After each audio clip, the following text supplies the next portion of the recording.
मेरे चैनल में आपका बहुत बहुत स्वागत है। मेरा नाम है। कैसे हैं? आपको पता है जापान में काम करने वाले भारतीय लोग बढ़ते जा रहे हैं क्योंकि जापान में लेबर शॉर्टेज है और भारत में लोग बहुत ज्यादा है और यहाँ के इंडियंस तरह तरह के काम करते हैं।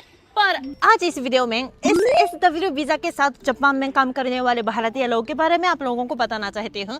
SSW वीजा में 16 कैटेगरी के तरह तरह के काम आप कर सकते हैं। ये काम जो है अगर आप कॉलेज ग्रेजुएट ना हो फिर भी काम कर सकते हैं, लेकिन दो कंडीशंस है। एक, आपको जापानीज भाषा सीख के एग्जाम में पास होना है। दूसरा, हर काम के अलग अलग एग्जाम है, आपको वो भी पास होना होगा। लेकिन अगर दो एग्जाम्स आप पास करेंगे तो ये वीजा ले सकते हैं। इस वीडियो में जापान में काम करने भारतीय लोगों से इंटरव्यू करके आप लोगों को इस SSW वीजा के बारे में पूरी तरह से जानकारी दूंगी। तो शुरू करें।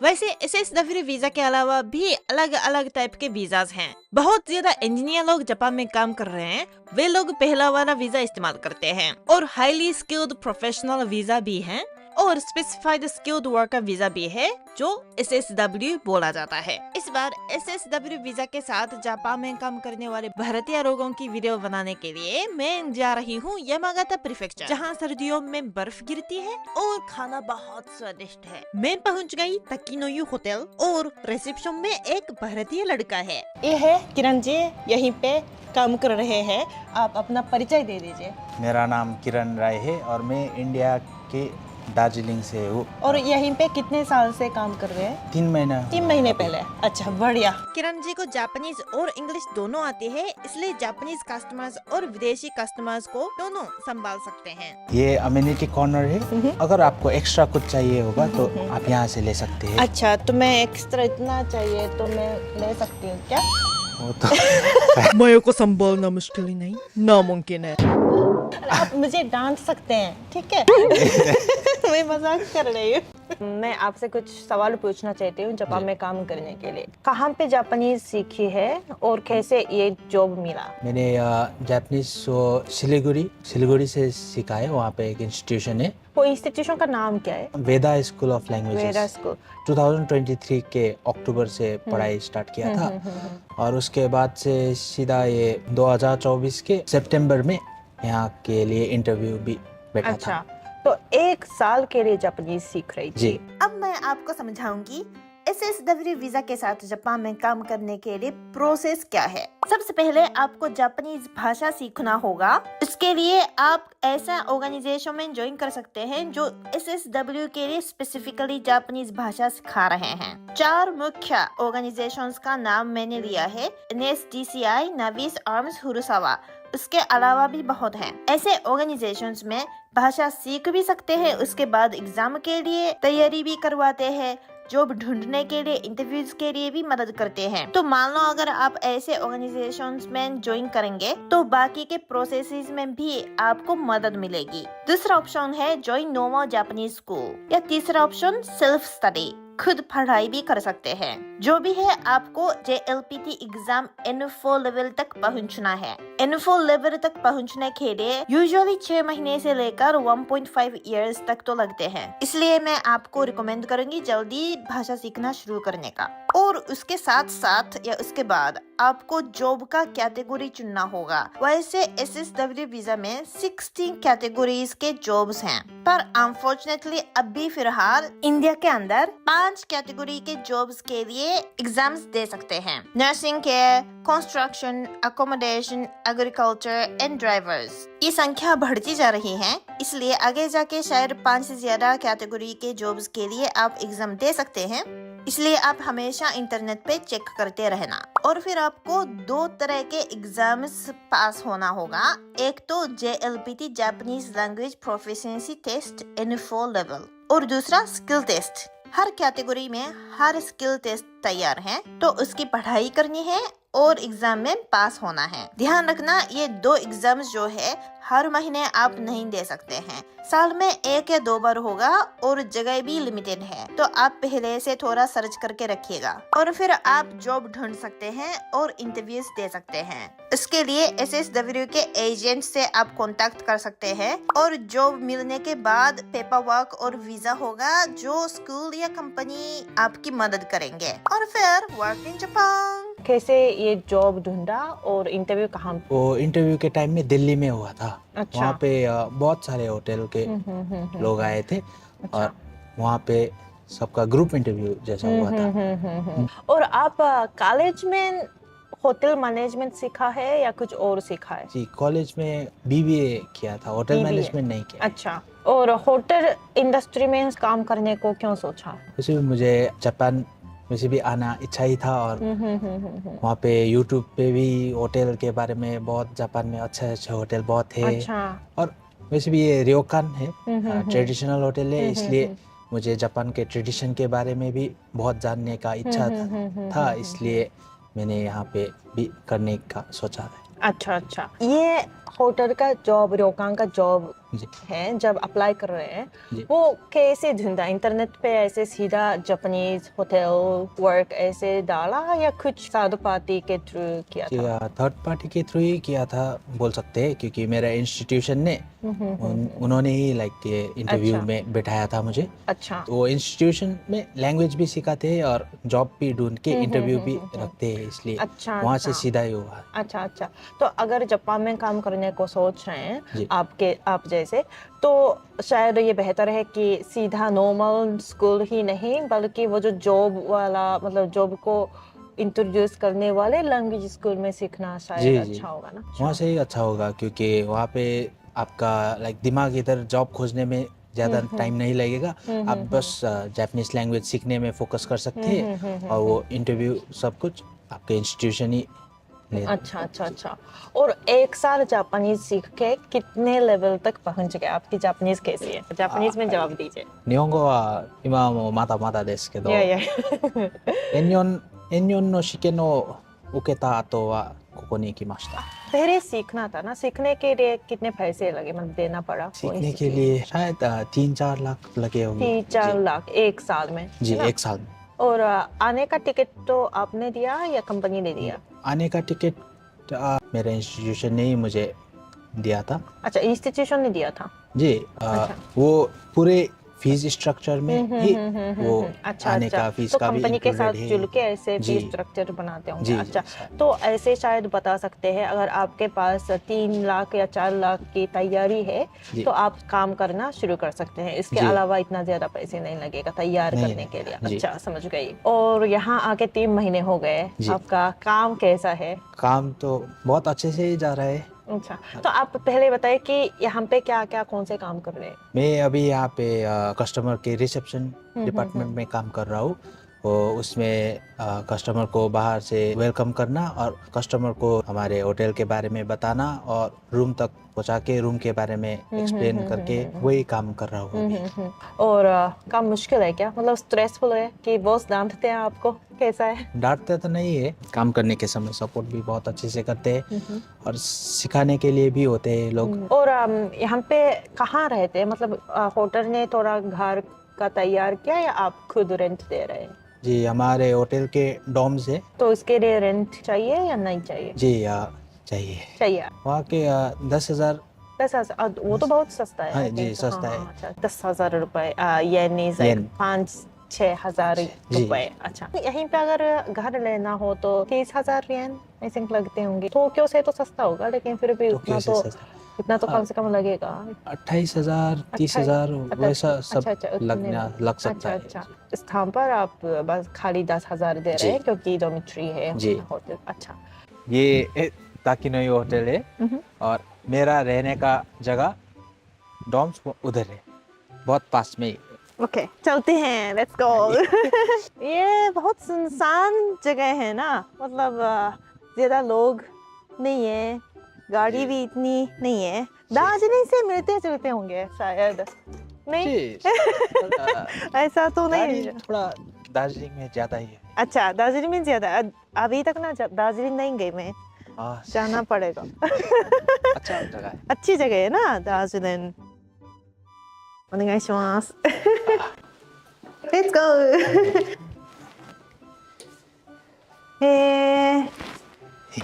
व्यूज बर्फ देख सकते हैं। ठंड कैसी है यहाँ पे रहने के लिए?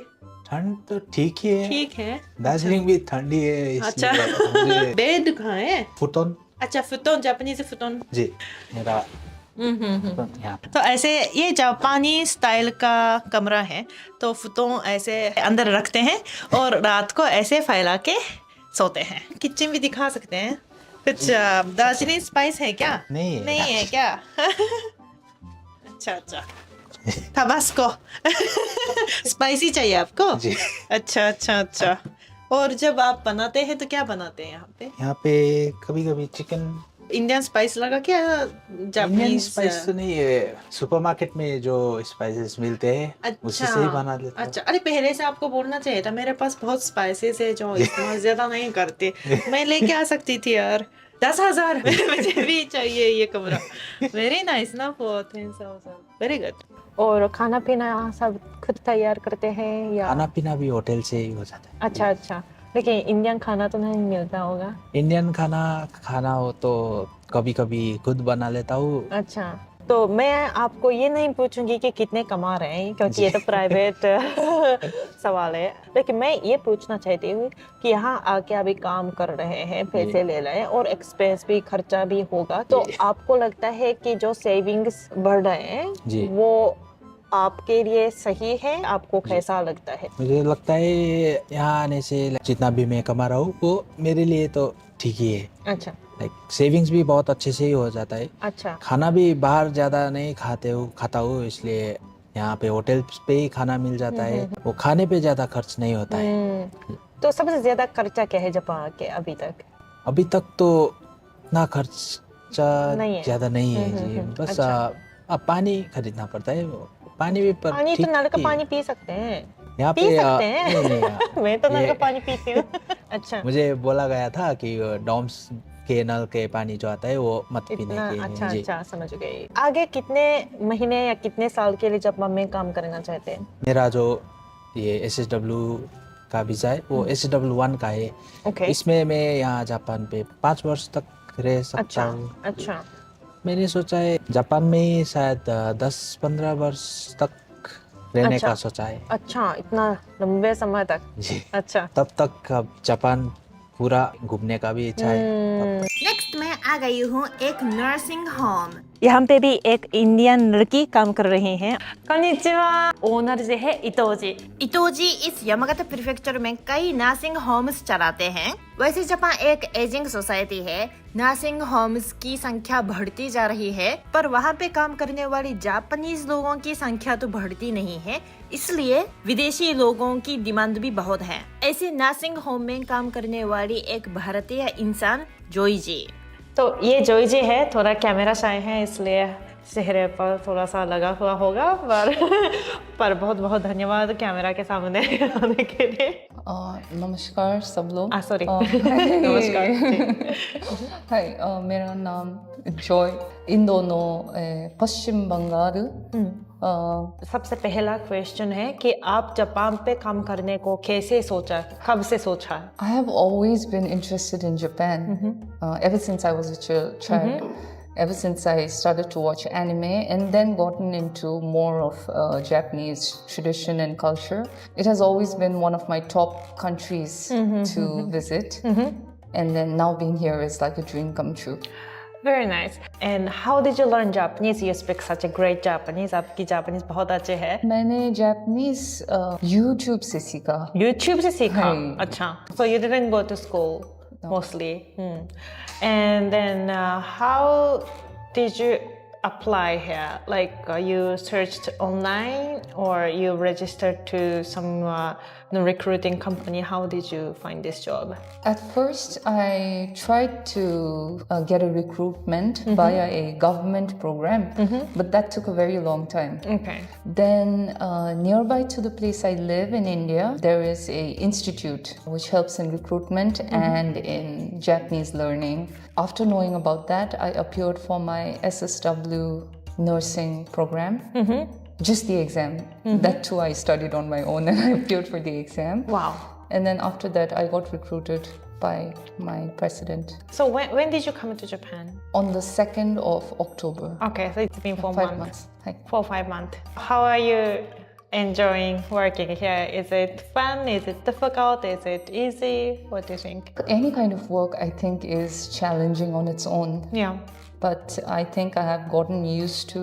I feel doing this job, working here, it gives me a sense of fulfillment as well. And before coming to here, were you working in caregiving industry in India or something else? No, I was working as a flight attendant. Yes, and around the time COVID hit the world, I was flying frequently. Once the lockdown and everything happened, I chose to stop and quit my job on my own. Then I started to learn Japanese. Initially, it was just a hobby. And then I think it was more like destined to happen.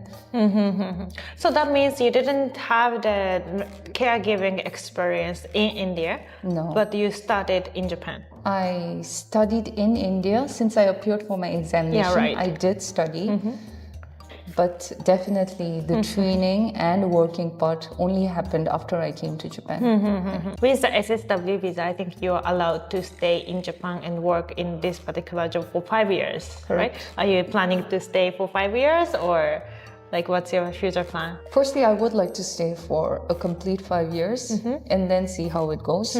Within the 5 years, if I can increase my Japanese proficiency level, that would be a good thing. Yeah. Right. And then if I can, I would also like to appear for the caregiving examination, Kaigo Fukusho no shiken. Hai. And if I could pass that, then definitely I think things seem brighter. And then I would like to stick around and help here. That's exam in Japan will be like in Japanese, right? I think Yes, it's same as other Japanese people. Correct. To be a kaigo fukushishi. Correct. And after getting this exam pass, you can stay more than 5 years, I guess. Yes, I think I can apply for an extension for my visa. That would be extended to another 5 years, I think.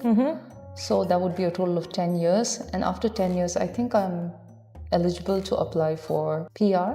Last में देखने वाले जो Japan में काम करना चाहते हैं उन लोगों के लिए कुछ एडवाइस है जो पहले से जानना अच्छा होगा through SSW visa? I think coming to Japan and working to Japan is a very good opportunity to experience something out of your culture. In a lot of ways, it's actually very similar. If you see, there's a lot of respect, there's a lot of hospitality. Everyone's very caring, very kind, and helpful. Everyone's work-oriented. People have this misconception that, oh, the Japanese people, everybody, they work, work, work, and there's no rest. But I think that's a misconception. Everybody works hard, so me too. Every day I work hard as well. If you, the viewers, would like to come to Japan and work, I would advise you to learn Japanese. Right. Yes, more for conversational use and everyday spoken language than what's mentioned in the books. Right. आप केवल साधा मतलब clear Japanese ही नहीं बल्कि old like बूढ़े लोगों के साथ भी अच्छे से बात कर पा रही हैं. So your Japanese is really good. Obviously, I have more vocabularies in Japanese language, but you have more conversational skills with old people here.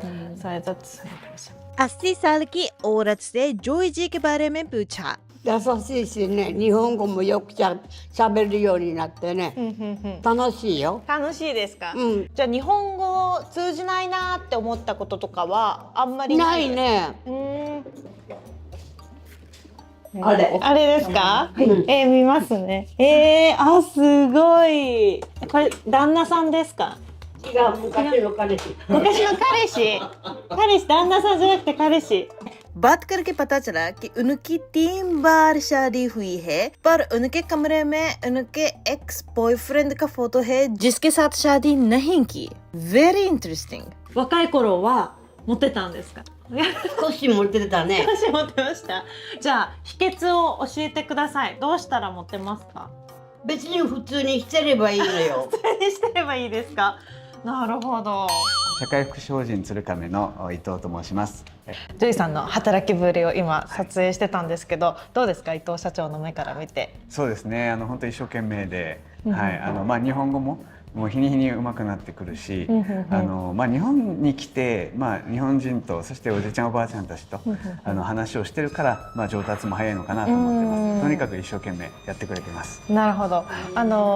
インドでジョイさんを採用したっていうふうに聞いてるんですけど、そもそもインドに行ってインドの人材をインドの方にここで働いてもらおうっていうのはどういった経緯で考えられたんですか？はい、インドの方のおじいちゃんおばあちゃんへの、気持ち、おじいちゃんおばあちゃんへのその思いだったり、そういったところが、日本人と非常に似てるなというふうなところと、あとは一生懸命、仕事に対しての一生懸命な気持ちというところが非常に伝わってきた。あとはインドの人口ですね。日本はどうしても特に山形とかは人が少なくなってきてる、働く人が減ってきてるっていう中で、インドの若い活力のある力を貸してほしいなというふうに思ってインドに、着目しました。山形は自然が豊かなので、インドの北東エリアと山形は非常に似てる。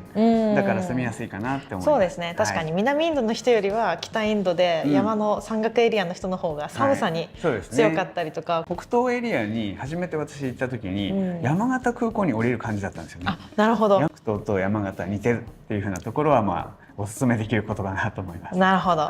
ये है山形プレフェクチャーकेチーフセクレタリー森谷寺、インド人の方がこの旅館でも働いているということなんですけど、山形県としてどういった取り組みをされてるんですか？そうですね、今どこでもそうです。なかなか高齢化においてなかなか人材がいないというそういう中において、これ観光業、そして介護、そしてさまざまな建設もあるし、農林もそうなんですけども、必要なのはよく分かっている。ただその内々だけでは解消できないということで、外国人人材今回はその中においてぜひインドということで、我々の方においても、昨年、お邪魔させていただいて、14億人ですか、の人口、その中から若い方が大変多いという中においては、我々の期待をしたいというふうに思っています。なるほど。じゃあ最後に一つインド行かれたってことですけど、インドの感想もお伺いしてもいいですか？食事は少し大変でした。本当ですか？辛かったですか？辛かったです。でもみんなフレンドリーに迎えていただいたので、良かったなというふうに思っています。もう一度また行ってみたいというふうに思います。いいですね。はい、ありがとうございありがます。とうございました。इस बार यमागता प्रीफेक्चर में 5 दिन रहकर फिर यहाँ पे काम करने वाले भारतीय लोगों से बात करके मुझे कई चीजें पता चल गई है। एक, अगर आपके पास इच्छा है, पैशन है, तो आप जरूर जापान में काम कर सकते हैं SSW वीजा के थ्रू। मतलब आपके पास specific qualifications like educational background नहीं चाहिए, बस आपको जापानीज आनी चाहिए और काम के लिए एग्जाम पास होना चाहिए। जापानीज आप या तो स्कूल में ज्वाइन करके पढ़ाई कर सकते हैं और खुद भी पढ़ाई कर सकते हैं, जैसे जोई जी ने किया है। दूसरा, स्पेसिफिक काम के लिए स्पेसिफिक एग्जाम है। अगर नर्सिंग केयर सेंटर में काम करना हो तो उसके लिए एग्जाम अलग से देना चाहिए, लेकिन उस एग्जाम का मटेरियल भी ऑनलाइन पे है, तो आप खुद पढ़ाई कर सकते हैं और जॉब के लिए अप्लाई कर सकते हैं और जापान आ सकते हैं। तो सब आपके मेहनत और पैशन के ऊपर है। जब आप जापान में काम ढूंढते समय एरिया का ध्यान भी दे सकते हैं, जैसे कि टोक्यो तो शहर है, शहर में शायद ज्यादा पैसे कमा सकते हैं, लेकिन ज्यादा पैसे का खर्चा भी होगा। इस बार मैं यमागता प्रीफेक्चर में वीडियो बनाया है। यहाँ पे हो सकता है सैलरी थोड़ा सा कम हो, लेकिन रहने का खर्चा कम है और खाना बहुत अच्छा है। यहाँ का खाना बहुत अच्छा है, ये भी यमागता प्रीफेक्चर का स्पेशलिटी है। और बर्फ भी गिरती है, गर्मियों में गर्मी भी है और लोग कम है, जैसे कि टोक्यो में बहुत गाड़ियां हैं, बहुत लोग हैं, ट्रेन पे बैठने के लिए घिसना पड़ता है। ये यहाँ यमागता प्रीफेक्चर में नहीं है। तो अगर आप जैसे कि कंट्री साइड से हैं, हिल साइड से हैं, पर्वत से हैं, तो शायद यमागता जैसा थोड़ा कंट्री साइड में रहना ज़्यादा कंफर्टेबल होगा। अगर आप शहर से हैं तो शहर में टोक्यो में रहना कंफर्टेबल हो सकता है। वैसे भारत में भी अलग अलग जगह होती है, जैसे ही जापान में अलग अलग एरिया है। तो अगर आप जापान में काम करने को सोच रहे हैं, एग्जाम देने को सोच रहे हैं, जॉब पे अप्लाई करने को सोच रहे हैं, तो एरिया का भी थोड़ा ध्यान रख सकते हैं ताकि आने के बाद ऐसा नहीं लगेगा कि अरे ये तो अलग है जो मैं इमेजिन कर रहा था या कर रही थी। तो एरिया का भी ध्यान रख सकते हैं। आगे जो भी आपके पास सवाल है तो कमेंट में लिखे, मैं जवाब देने की कोशिश करूंगी। या तो डिस्क्रिप्शन में कई तरह के लिंक्स लगे हुए हैं जो आपके लिए मदद करेगी, तो वो भी चेक कीजिए, ठीक है। अगर ज्यादा कमेंट्स हैं तो मैं फिर अलग से वीडियो बनाने की कोशिश भी करूंगी। आज के लिए इतना ही। मैं उम्मीद करती हूँ आपको थोड़ा सा आइडिया आया होगा जापान में काम करना कैसा होता है। और अगर आपको ये वीडियो अच्छा लगा तो लाइक और सब्सक्राइब जरूर कीजिए। मेरे वीडियो देखने के लिए बहुत बहुत धन्यवाद। फिर मिलेंगे, बाय।